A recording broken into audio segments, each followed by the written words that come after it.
confluence of many cultures and social transformations, including the timeless influence of the teachings of Sri Basaveshwara to kindle the creativity and originality among the younger generation who come here to seek new knowledge and wisdom. Central University of Karnataka within a decade has established itself as a center of excellence in higher learning by taking advantage of the diverse culture of the region in research and innovation in the context of the contemporary needs of a developing life. I am happy to note that undergraduate and postgraduate degrees are being offered from 26 departments under 13 different schools, including humanities, arts, commerce, management, science and technology. One can also see several initiatives to integrate knowledge across multiple disciplines as a part of a holistic approach to education, about which I will talk a little later. This university is one of the preferred destinations for higher education, not only for students from Karnataka, but also from all over India, with intellectual ambience and special emphasis given to knowledge creation, assimilation, development and social outreach.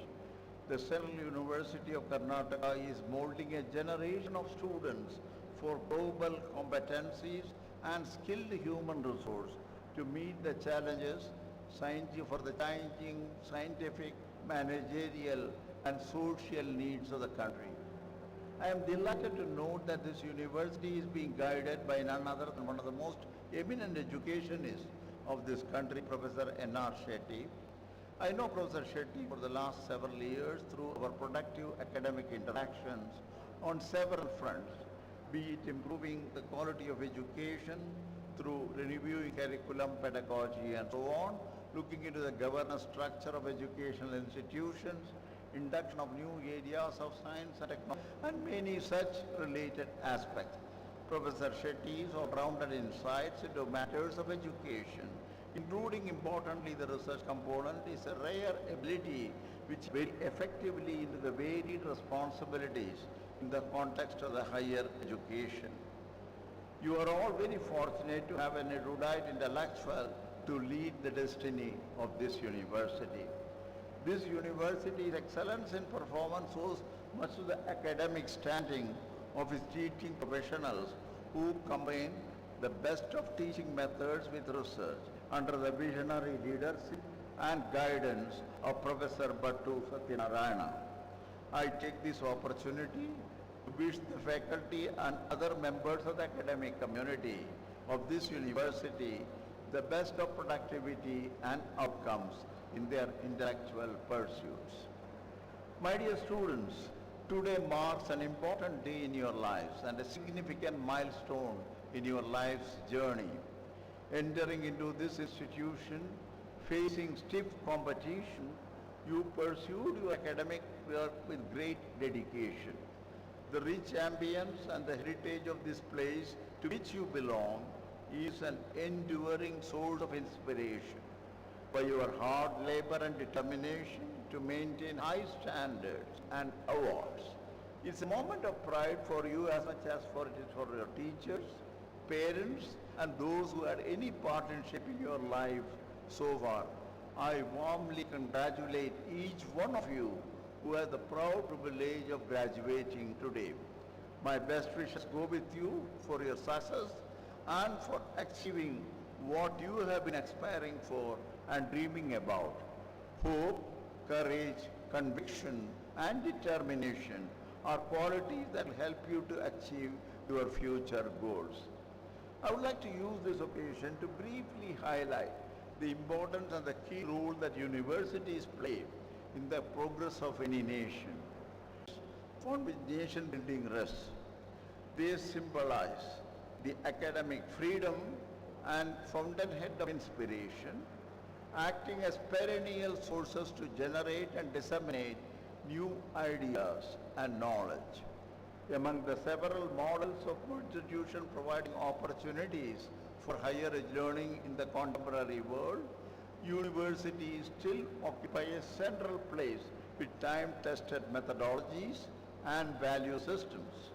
They provide an effective ecosystem for interaction among diverse disciplines, a crucial element for the development of an integrated view of this modern and complex world. In this process, they set the example and standards for enlightened citizenship. The perpetual search for knowledge and ideas had been the hallmark of our intellectual heritage. The tree of life, which is the motif of your university logo, representing the expansiveness of knowledge and enlightenment, symbolizes the same. The following quotation from Rig Veda very effectively underscores the same. Ano Badraha Kremo Yandu Vishwadaha. Let noble thoughts come from everywhere, unhindered and overflowing. With the last education policy formulated nearly 30 years ago, India now needs an educational system aligned with the aspirational goals of the 21st century education while remaining rooted to India's value systems and ethos. The vision of India's new educational system has been crafted to ensure that it touches the life of each and every citizen consistent with their needs and necessities, besides creating a just and equitable society. The policy provides an integrated yet flexible approach to education. Further, it has kept the interconnectedness of the various phases of education in mind and how the same will enable continuity, coherence, and process to ultimately realize an end-to-end educational map for the country. In our present policy, major emphasis is given to the aspect of holistic, multidisciplinary education as a foundational component in the undergraduate level. Undergraduate degree will be either of 3 or 4 years duration with multiple exit options within this period with appropriate certifications. A certificate after completing 1 year in a discipline, including vocational and professional areas, or a diploma after 2 years, or a bachelor's degree after 3 years. The 4-year multidisciplinary bachelor program provides opportunities for experiencing the full range of holistic and multidisciplinary education with focus on chosen major and minor as per the choice of the student, including a suitable component of research. At the postgraduate level, one of the key recommendations relate to strengthening of the research in the university system. The academic bank of credits proposed by the NEP 2020 promises to be a game changer. It works on the principle of multiple entry, multiple exit, as well as anytime learning, anywhere learning, and any level learning. It will facilitate the integration of the campuses and distributed learning systems by creating student mobility within the inter and intra-university system. The process does not rule out sharing of credits between public and private institutions. The academic bank of credit lends itself to lifelong learning opportunities, thereby enabling everyone to be relevant to the needs of the hour, most importantly to the needs of the job. I am much pleased to learn that after an even full decade of achievements, the CUK has now enhanced its vision, which in harmony with the NEP 2020. The university has embarked on implementing the NEP 2020 by aligning its existing and new programs of study on the lines of multidisciplinary and skill-based approach. It's also gratifying to note that the university is striving to incorporate mechanisms such as the multiple entry and exit options for the coming academic year. Coming to NEP, I would like to bring the case for strong emphasis on liberal education, which traces the origin to the age-old idea of liberal arts discussed almost 1400 years ago in the classical Indian texts on education like Banabhatta's Kadambari. In a similar perspective, Albert Einstein once said, and I quote, "All religions, arts and sciences are branches from the same tree." This holistic view of all human knowledge and inquiry as fundamentally connected and is reflected in the history of higher education to the present day. The worldview, the view holds that a broad and interwoven education is essential to the preparation of citizen work and civic participation. And comprehensive liberal education develops all capabilities of human beings, intellectual, aesthetic, social, physical, emotional, and moral in an integrated manner. The present silo-based approach to undergraduate education must therefore transform into an integrated, multidisciplinary, and holistic approach to liberal education. There is evidence that certain kinds of outcomes associated with integrative approaches in higher education, including written and oral communication skills, ethical decision-making, critical thinking, and ability to apply knowledge in the real-world settings, are the type of educational outcome that many jobs demand today. Job seekers have been often faced with demands that go beyond deep technical expertise or familiarity with any particular technology. There is search for well-rounded individuals with holistic education who can take on complex problems and understand the needs, desires, and motivations of others through integration of learning across the discipline. Thus, the notion of a knowledge of many arts or just liberal arts, which is truly the elegant ancient Indian educational system back because of its exactly the kind of education that we need for the 21st century. I am delighted to see that recently established departments at the School of Humanities and Languages offering an eclectic mix of subjects such as folklorists, tribal studies, foreign language studies, journalism, music, fine arts. This puts CUK in a unique position to implement the liberal education envisaged by the NAP. I am sure the vision of this university will expand further in the years to come to be the best of a liberal education program, including undergraduate research. As India aspires to grow and sustain a large and vibrant economy and uplifting its society, one of the key elements to its successful realization is to have a robust system of research and innovation.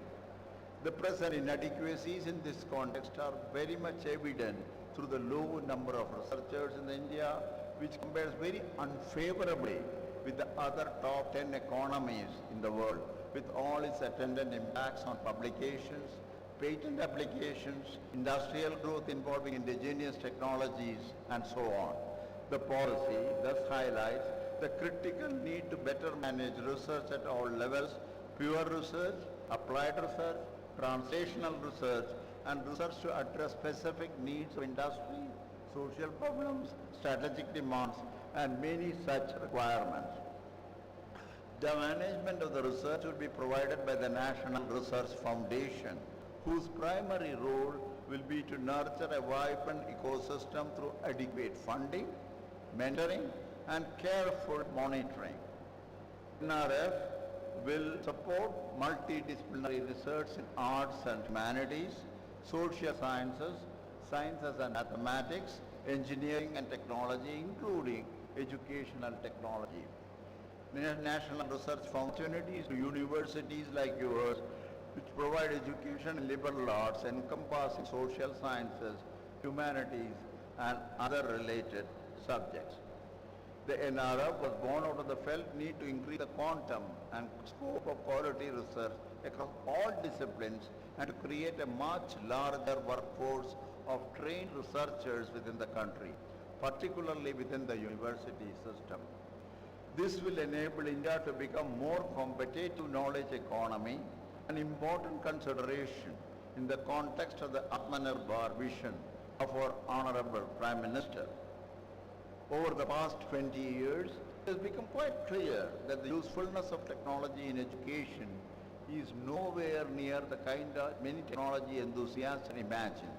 And despite such evidence, to the contrary, continue to push for.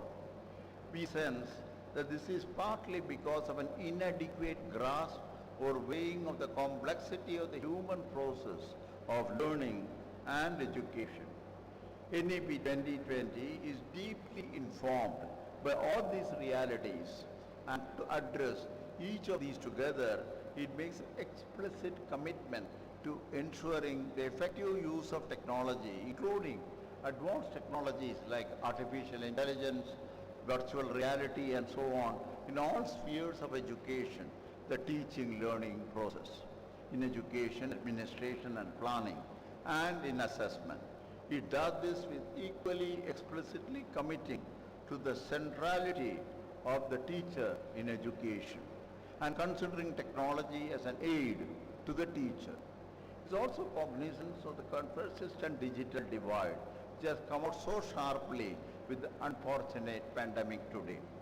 To enable this necessary fine and effective balance, it envisages the establishment of a National Educational Technology Forum, we abbreviate as NETF, with the mandate to provide independent evidence-based advice to the central and state government agencies on technology-based interventions, build intellectual and institutional capacities in educational technology, envision strategic thrust, and articulate new directions for research and innovation. In our view, NETF will play a key role in ensuring that we put the technology to the best use in the education. In this connection, CUK could consider hosting a Center of Excellence in Education Technology and closely work with the proposed National Educational Technology Forum, NETF. Teachers are central pillars on which these ambitious plans rest. The NEP 2020 has given considerable attention to teachers, to their initial preparation, conditions of work, and their continuous professional development, while charging them with the critical responsibility of translating the vision of 2020 into outcomes for students, society, and for the country. In this context, policy calls for a complete overhaul of our teacher education system, which is one of the crucial connections between the higher education and the school education. As envisaged in the policy, school education being made part of the higher educational institution immediately not only raises the stature of the school teachers by placing their profession at par with other options for graduates, but also recognizes that only the higher education system can provide school teachers with a knowledge base broad enough and deep enough to strengthen their schooling systems. Accordingly, the initial preparation of school teachers will move into the departments of education within the universities. I would like to here again urge the School of Education in the Central University to consider setting up a Center of Excellence in Education to offer BEd and MEd courses to prepare state-specific school teachers, including subject teachers. This would be very well facilitated to the large number of qualified faculty, the different disciplines that you already have on the campus. NEP also heralds the potentially explosive growth of the vocational education and skill development in the country, since it requires all educational institutions to integrate vocational education into their offerings. There are 40,000 colleges and 1,000 universities that have the potential to become providers of vocational education. If you can do so using innovative models that provide a more hands-on experience to such students, then India can strive to become the skill capital of the world, at least in some areas. The policy takes a firm view that vocational education must be integrated within the undergraduate education. Not only is this consistent with the principles of holistic development, but it gives students an avenue into the world of work that will be increasingly important in the 21st century.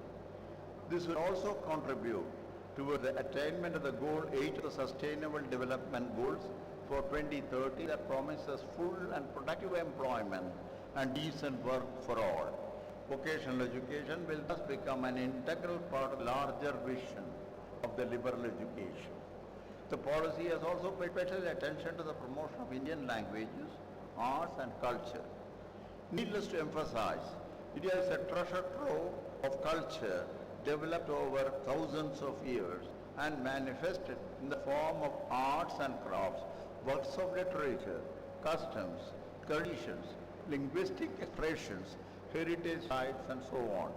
The promotion of Indian arts and culture is important both at the national and individual level. The language, of course, is inextricably linked to the art and culture and is the key to the preservation and promotion of culture. Unfortunately, Indian languages have not received that due attention and care, with the country losing nearly 220 languages in the last 50 years itself. Further, even those languages of India not officially on the endangered